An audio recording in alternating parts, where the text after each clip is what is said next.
Hello, nice to see you again. Well, it's been a while since my last tutorial videos. Um, Today I'm going to talk about this topic, security engineering, right? So this is actually based on what I have mentioned in my Facebook post that I'm going to actually talk about this. Okay, let me drag this a bit so that I can show you the entire screen. So the topic today is about security engineering. So a lot of friends of mine were asking about this. What is this actually security engineering? Okay, uh, let's give a short introduction. This is me. Yeah, nothing much. Yeah, so I'll go straight to the topic. So the first topic for this particular, I would say, lesson is about securing engineering. Okay, now just a very short introduction that the estimated cost, as you can see here, the estimated cost of recovering vulnerabilities in software development life cycle or SDLC, yeah, is a lot higher. Yeah, than when it was actually uh, designed and developed. Okay, so the cost of recovering vulnerabilities in deployment would be like 100% or 100 more than uh, the cost on finding vulnerabilities at the design phase, development phase, and even testing phase, right? As you can see here. Yeah. So it's actually um, recommended, highly recommended to find vulnerabilities as soon as possible or as early as possible in software development, specifically at the very early stage of the development, yeah, like design, development. Even testing is already considered to be late. Yeah. Okay. Now, uh, here, as you can see here, that the statement says that addressing security in each phase of the SDLC is the most effective way to create highly secure application, which is actually true. Yeah. And a robust security focused design principle, yeah, should be followed by, you know, doing security focused coding, testing, and deployment practices that will lead the application to stand up to the attacks. Yeah, which means that when you create the application, it is actually expected that the applications can, what do you call this, stand up the attack and can be very robust. Yeah, and this will result in lower cost ownership for both the end user and even the application vendor. Okay, now back to the topic. Yeah. Security engineering here presents the overview of key security engineering activities, which should be very, what do you call this, very focused and as can be considered to be the integral part of your application development lifecycle, right? Now, the key objective here is to include security related activities in your current software engineering processes. Yeah. So let's see what are the activities. Now this slide actually shows you the securing engineering activities that should be done during the software development. Yeah, we can start by identifying security objectives. Like, for example, based on the CIA, what are you trying to protect? Yeah, is there any PII or private and confidential information being, stored, being used? And then applying secure design guidelines, patterns, and principles. Then it should be followed by creating threat models. Yeah, I'll explain to you on the threat models later. And then conducting architecture and design reviews for security. This is a bit different than a normal architecture and design. I'll also discuss this later on. And then performing regular code reviews for security. Yeah, this is not like finding the bugs because of wrong function. It's more about finding bugs or uh, vulnerabilities or weaknesses related to security. Like, for example, improper input validation or something like cross-site scripting and so on and so forth. Right. Next is testing for security. Like, for example, you can do simple vulnerability scanning on the application. Yeah, dynamic application security testing. Uh, you can also do like penetration testing, any type of testing related to security, which also include like fuzzing.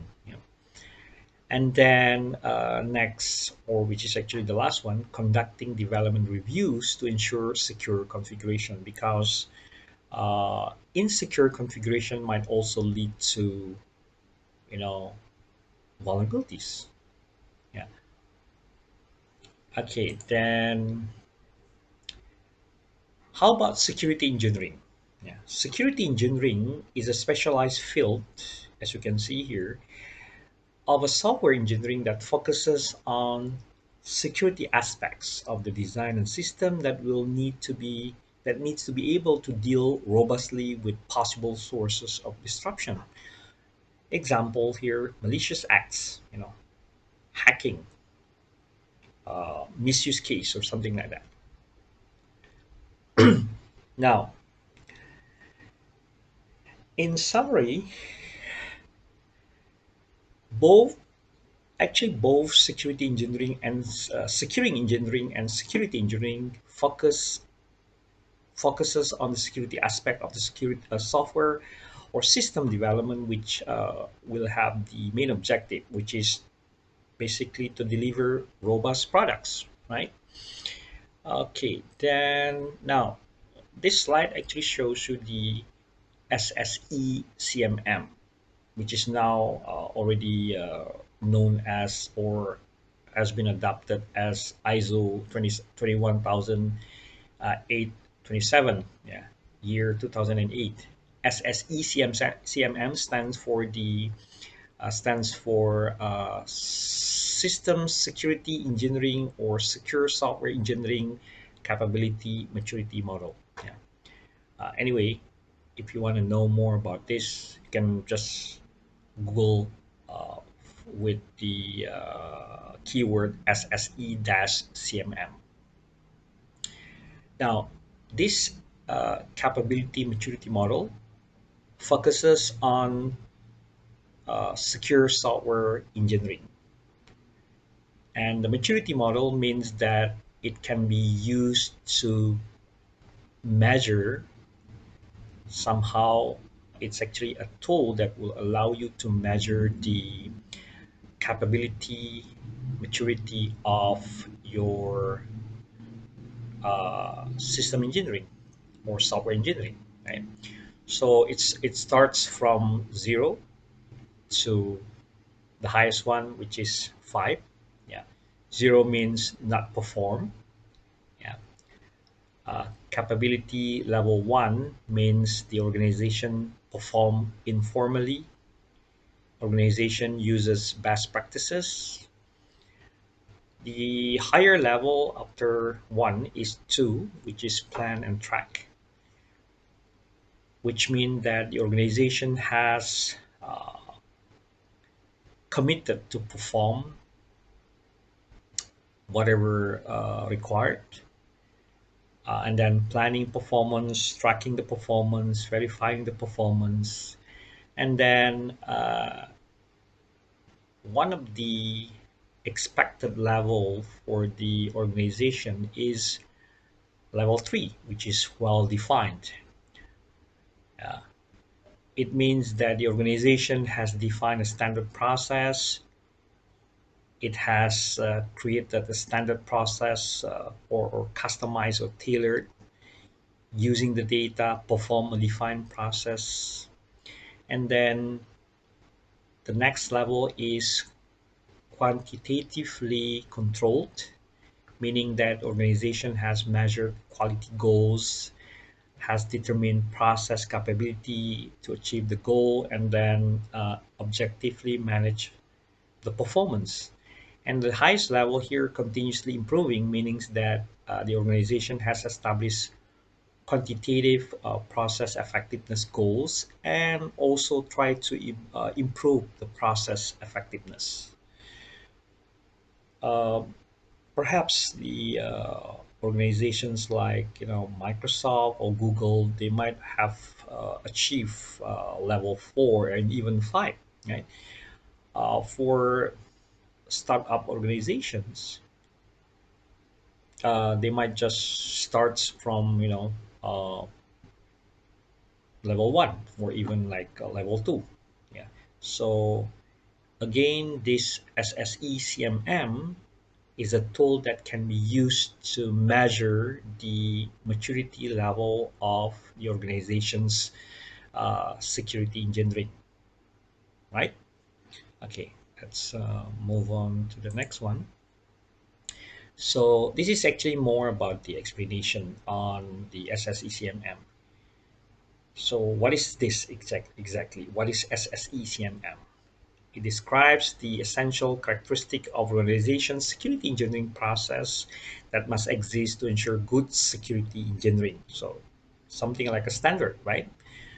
So this SSECMM, known also as ISO 21827, uh, 2008, does not prescribe particular process or sequence, but captures practices generally observed in the industry.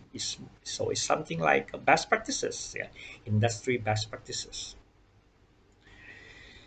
The coverage area includes, I mean the CMM, the SSE CMM coverage areas include the entire life cycle, yeah, including development, operations, maintenance, decommissioning activities, also include the whole organization, which include management, organizational, and engineering activities, and then concurrent interaction with other disciplines such as systems, software, hardware, human factors, and test engineering, system management, operational, and maintenance. Also, interaction with other organization. This is also measured, yeah, including acquisition, system management, certification, accreditation, and evaluation. Okay. Now, how do you integrate security into a life cycle? Okay. As you can see here on the left side here, uh, core. Yeah, you can see my mouse, right? So we have on the left side we have the I would say the stages in software life cycle. Okay. So it starts with planning, followed by requirements and analysis, followed by development, testing, deployment, and maintenance, right? Now, at every single uh, stage, we have core activities, as you can see here. Now, there's none in planning because it's just planning, right? At this requirements and analysis phase, we have core activities, which include gathering requirements about the functional. Yeah, functional, non-functional requirements, also technology requirements. Like for example, a software needs to be able to calculate correctly, or the software or the product needs to be able to handle, you know, a lot of inputs or a lot of requests. That would be a non-functional requirement or one of the non-functional requirements. And even like technology requirements, like it should be able to to be connected to the internet, as well as providing online, what you call this, access to the users. It should support multiple operating systems and so on and so forth, or different operating systems, or heterogeneous environment. Yeah. On next phase, which is development phase, we have core activities as well. For example, like, yeah, we do unit tests, we do code review, we do daily builds. In the next phase, which is testing phase, we also have core activities such as integration testing, yeah, system testing, and in the development phase, we have deployment review, right? So these core core activities are not enough. We need to integrate security into every single phase in a life cycle. Yeah. For example, here I'm giving you an example of you know what are the activities that should be done during requirements analysis, like for example security design guidelines, threat modeling, security architecture and design review. uh, at the development phase, we have security code review. At the testing phase, we have security testing, such as penetration testing, vulnerability assessment, attack factor, what do you call this, testing, and so on and so forth. Including at the deployment phase, we have security deployment review, yeah, which could be related to what are the possible problem that might occur during the deployment, right? So this is just an example of how we can actually integrate security into a life cycle of a software, you know, development, right? Now, this graphic actually shows you the secure SDLC, or sometimes they just call it as SDL, Security Development Lifecycle, which starts from requirements, design, development, testing, deployment, as well as maintenance, right? So in every single stage here, as you can see, we have included security activities. Yeah. Security requirements, secure coding standard, threat modeling, as I have already explained earlier, secure coding standards, secure design patterns, testing, code review, vulnerability assessment, secure the deployment, as well as maintenance like security patches and updates, right?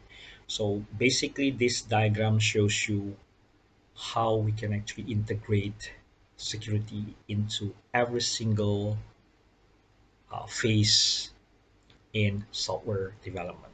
Yeah. Even Microsoft, they have their own security development lifecycle. Yeah.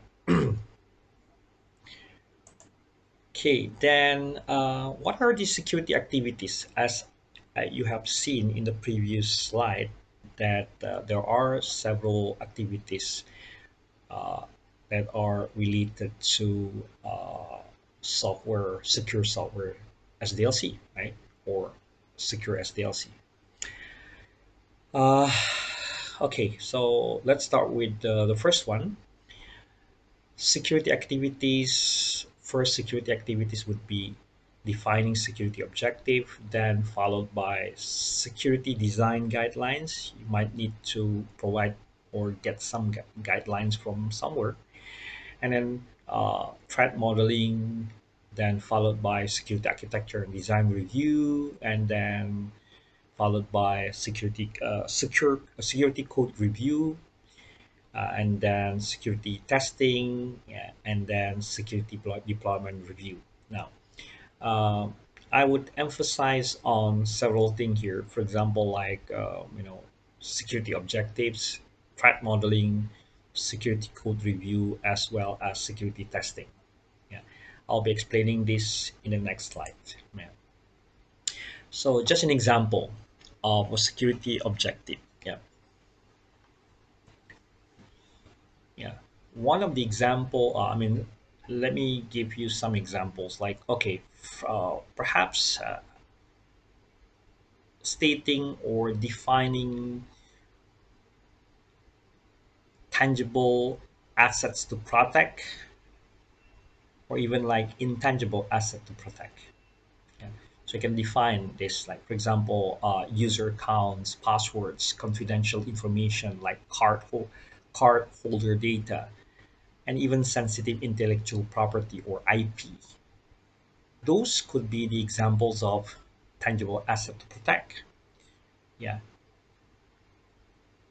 Uh, when you develop a software or the system, you will need to what we call this consider this security objective. Another example is the intangible asset to protect, like for example, corporate value or even company's reputation. Like for example, what if something happened with the software that you have created or that you have built, and then the software, or it has several vulnerabilities that can be exploited by hackers. Yeah. So definitely the corporate value and company's reputation you know, will be, uh, facing, or they will have a bad reputation, right? Or your company will have a bad reputation because your company does not provide or does not produce, good software. Yeah. Okay. Other objectives include compliance requirements such as definitely corporate security policies. Yeah, each organization will have their own corporate security policies to adhere to or to follow, and then security legislation, yeah, such as, yeah, ISO, yeah, privacy legislation, like GDPR or PDPA, and even other standards like PCI DSS or ISO 27001. Other than that, we have quality of service requirements such as availability, yeah, to ensure that the software would be available, yeah, 24 by 7, for example, yeah, like a booking website. Yeah, you need to ensure that the availability of your application or your software uh, will not be uh, disrupted. Yeah, and of course performance, like slow performance would be very bad indication of software, what do you call this, improper, or I would say immature software development environment. Yeah. Now this graph here shows the top application security issues, yeah, that the organization should be focusing on. Yeah, like for example, it starts from the front end browser, such as authenticating users and then protecting sensitive data, up to encrypting or hashing sensitive data. Now, this graphic is actually an example of three-tier application, which has the web server, application server, and database server. it is actually recommended to use three-tier application rather than single tier or one tier application. Yeah, because the with this three-tier application architecture, we could actually reduce the probability that your application got hacked or got exploited, right? Okay, now how about the threat modeling? Yeah, as I already mentioned that I would explain threat modeling in more details. Yeah, so anyone knows about threat modeling? Do you think you know about threat modeling? Okay, if no, let's move on.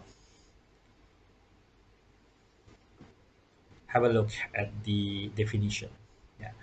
So threat modeling, if you search or Google it, yeah, threat modeling is the process of discovering potential security vulnerabilities in a design and eliminating those weaknesses or vulnerabilities before writing any codes. Fits best during stage of planning and designing a new feature. Remember that the main objective is to create more secure software, right? So remember this one. Yeah, the process of discovering potential security vulnerabilities. Okay, now this is just an example of one of the several threat modeling or threat models that exist. Yeah, for example, here OWASP threat modeling. Yeah, so this is also known as DRAT. DRAT stands for damage, reproducibility, exploitability, affected users, and discoverability. Yeah. This is actually a classification scheme for quantifying, comparing, and prioritizing the amount of risk presented by each evaluated threat. Yeah. Also known as OWASP DRAT, right? This is a very nice and very good threat modeling. Yeah. Actually, beside this thread, you could also use something called Stride. Yeah, Stride is Microsoft. Yeah. So let me just open up my Google Chrome and then type Stride.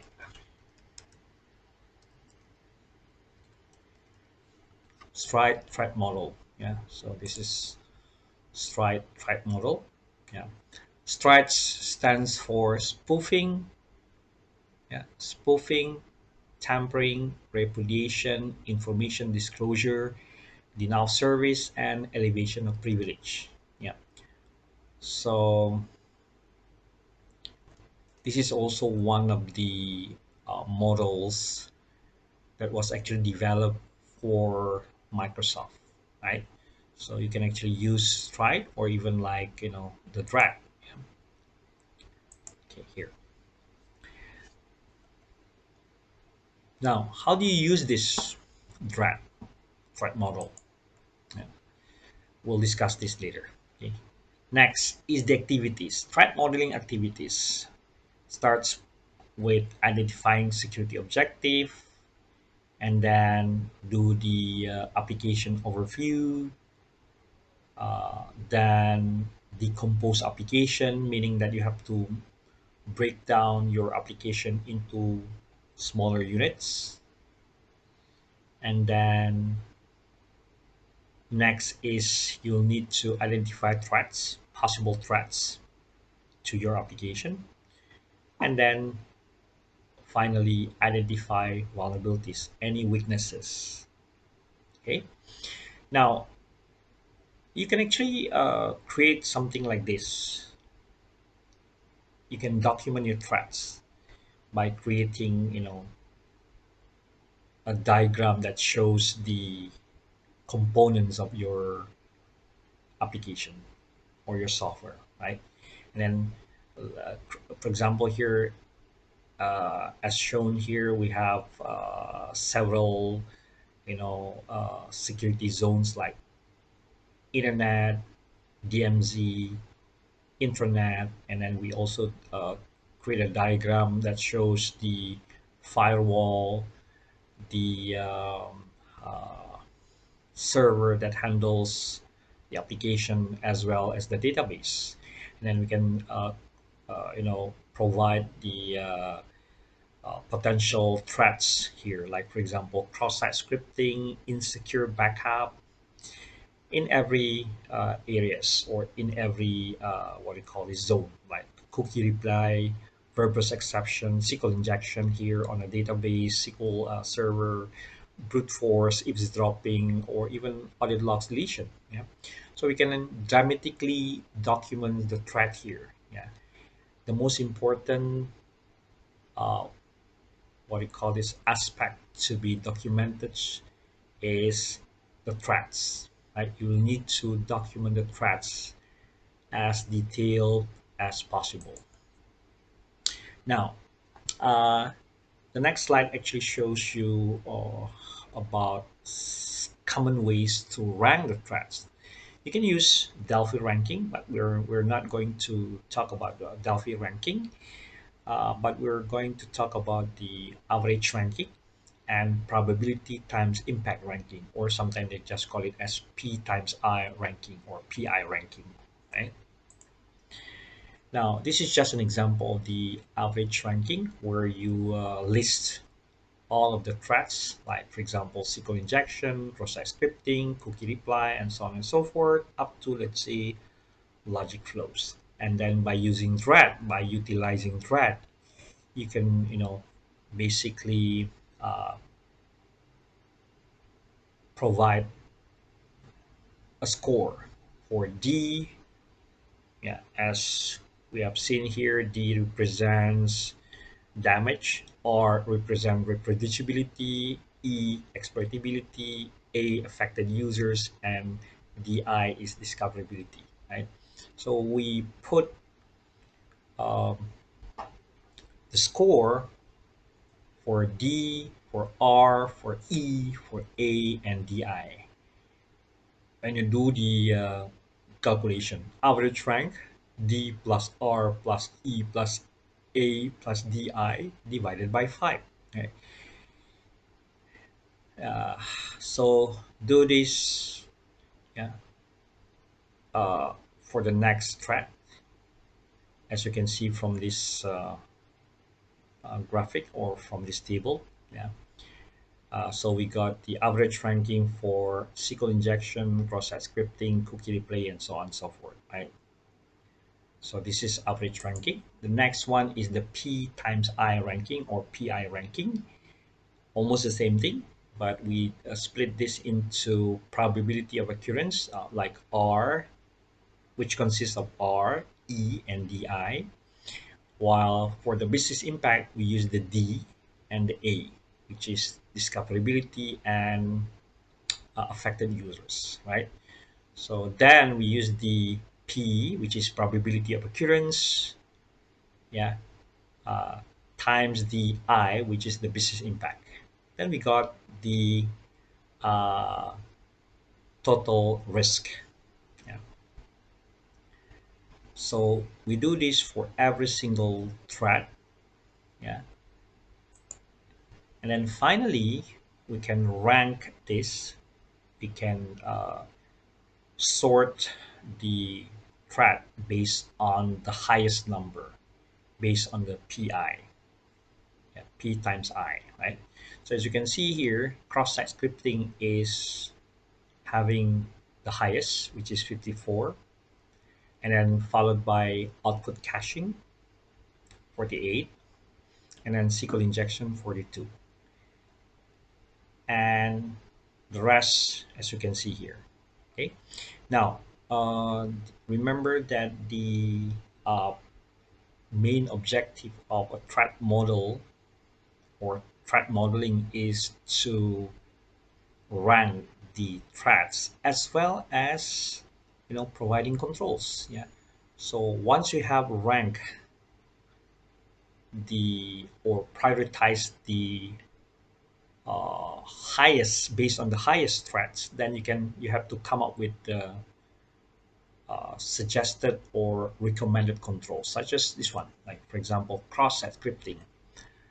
It has 54. The score is 54 based on the P times I, and suggested controls would be encode input, validate request, validate input, disallow script tags, and disable active scripting. Same goes to output caching, yeah, with a score of 48. Do not allow cache credential and complete mediation, as well as the SQL injection with a score of 42. Like you can use proposed control, use uh, parameterize queries, validate input, do not allow dynamic construction of SQL, and so on and so forth. So we do this from the highest P times I score up to the lowest. Okay, so beside identifying threats as early as possible, one of the objectives of the threat model or modeling is to also provide recommended or suggested controls to overcome the threat. Okay, so we got the threat modeling covered. Yeah, hopefully you understand how to actually use the threat models. Yeah, just to repeat, just to refresh your mind about the threat modeling. So we normally use threat modeling to identify possible threats and come up with the what do you call this with the suggested or recommended solution or controls, right? uh, which can be anything, yeah, as you have seen in the previous slide. Now, next, security testing. Yeah, although security testing is considered to be quite late in the development in SDLC, but still, security testing has played an important role in testing the existence of vulnerabilities in software. Yeah. So let's have a look at this security testing. There are actually two different type of testing. The first one is called static analysis, which is also known as secure code review. This is normally done at the coding implementation phase, while the next one, dynamic analysis, or also known as runtime tests, should be done at the testing phase. Yeah, I'll be covering this with the demonstration on how to actually do or perform static analysis and dynamic analysis in my other tutorial. Yeah. Hopefully, after this, I could actually create this uh, static analysis and dynamic analysis tutorial. Yeah, just to give you an idea. So, what is actually static analysis? Yeah, also known as secure code review, also known as SAST, which is actually the process of auditing the source code for application to verify that proper security controls are present and that they work as intended and that they have been invoked in all the right places. Yeah. So, uh, proper security controls, such as, let's say, input validation, has been done and has been invoked in the right places when someone tried to let's say put let's say wrong input uh, or try to manipulate the input, right? So one way to find out whether the control has controls built-in controls can really be uh, working or can work as intended is to scan for any possible vulnerabilities. Yeah. Now, for static analysis, you can actually use many different type of software or tools.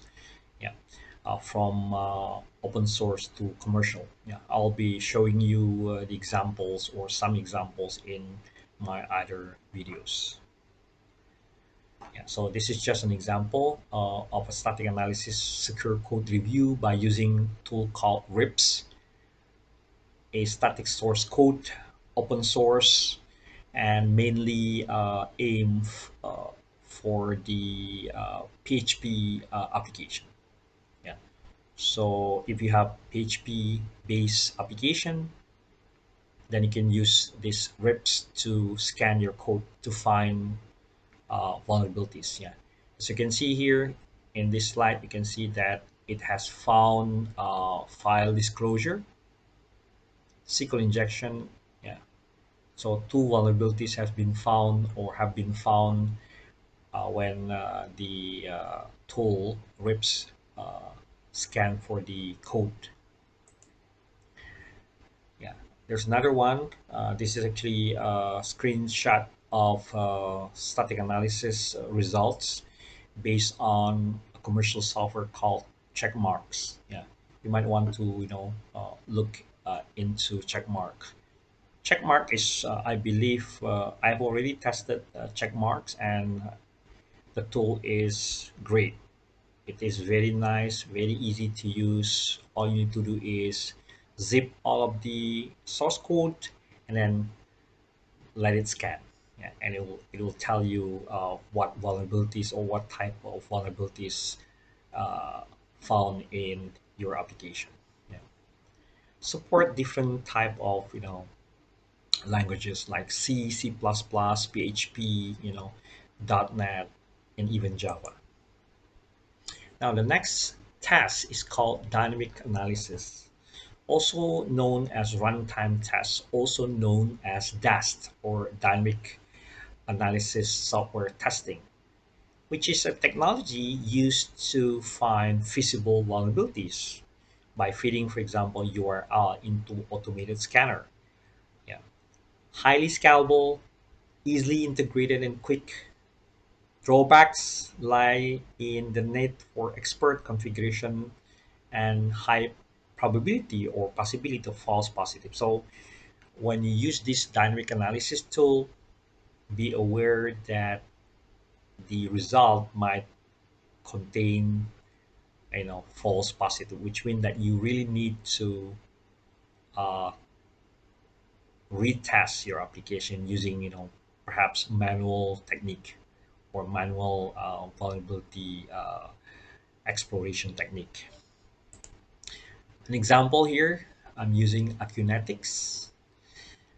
Acunetics is an example of the dynamic analysis tool that will allow you to scan uh, your web application, yeah, just by feeding the URL, yeah, and it will produce the information about vulnerabilities being found uh, in your application.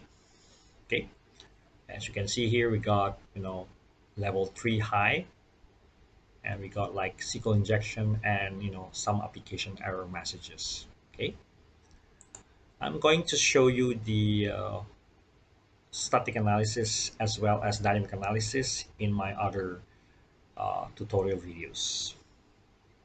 Okay, now the graphic here, the chart, it actually shows you the result from a survey. Starting from source code protection, these are all of the activities related to security, like source code protection, fuzzing, threat modeling, security requirements template, up to final security review or audit. Yeah, as you can see that many organization has been doing static analysis, but not too many are, or I would say, have been doing dynamic analysis and even like automated penetration testing. Yeah, has been done quite okay, you know. While let me see, yeah, well, security requirements template. Yeah, not too many organizations have been doing this. Yeah, so we need to make sure that security requirements template are or you know being utilized to ensure that security requirements based on the user's perspective or based on the stakeholders perspective have been captured, right? uh, Live demos. Well, for the live demos, I'll be showing you the as I already mentioned, I'll be showing you the dynamic analysis and static analysis, or static analysis and dynamic analysis in different tutorial videos. Yeah, so hang on for a while. I'll be preparing the live demos that would utilize both testing. Yeah, you can use the case study here, like Hackney Bang or something like that. Yeah, and I'll be showing you manual exploration, dynamic analysis, runtime testing, and static analysis testing. Right. Well, let's talk about opportunities. Yeah. Uh, in fact, there are many vacancies out there for the application security engineers, right? So these are careers related to software security. If you are very good in software security, you can become application security engineer, architect, analyst, yeah, software QA, IT security engineer, penetration tester, security auditor, source code auditor, and even like just a normal security consultant. There are many penetration testers. There are many information security specialists needed in the area of software security. From my experience, I've seen that many security professionals are coming from networking background rather than application background. So they may not have good understanding in terms of software security or application security. Yeah. So again, there are many vacancies out there that you might want to have a look, yeah, and see if you're interested. Like for example, as a software security auditor, or IT security auditor, or even like source code auditor. Of course, you will need to have some programming background, yeah, in order to understand this. So you need a programming skill as well as security knowledge and skills, right? So for the training, yeah, you can do a lot of trainings. Easy Console has have been, or they have been, offering, Easy Console secure, certified secure programmer (ECSP), or Java and .NET. Now they changed this into Easy Console certified application security engineer Java and .NET. IC Square, they have this CSSLP, certified secure software lifecycle professional, and even CSSP, like certified information security systems security professional. Uh, all of this actually allow you to get more information related to what needs to be learned in terms of secure coding and SDLC. Yeah, so they will provide you a lot of information about secure coding, or secure programming, as well as secure SDLC. Yeah. What are the activities in you know uh, software engineering, or what do you call that, uh, software development life cycle. Yeah. So if you're interested, you can try to find out more about this, secure coding and secure SDLC related certification and training, right? And these are just some projects that I've been doing, like secure coding best practices. Yeah, I've been drafting it with my friend, professional.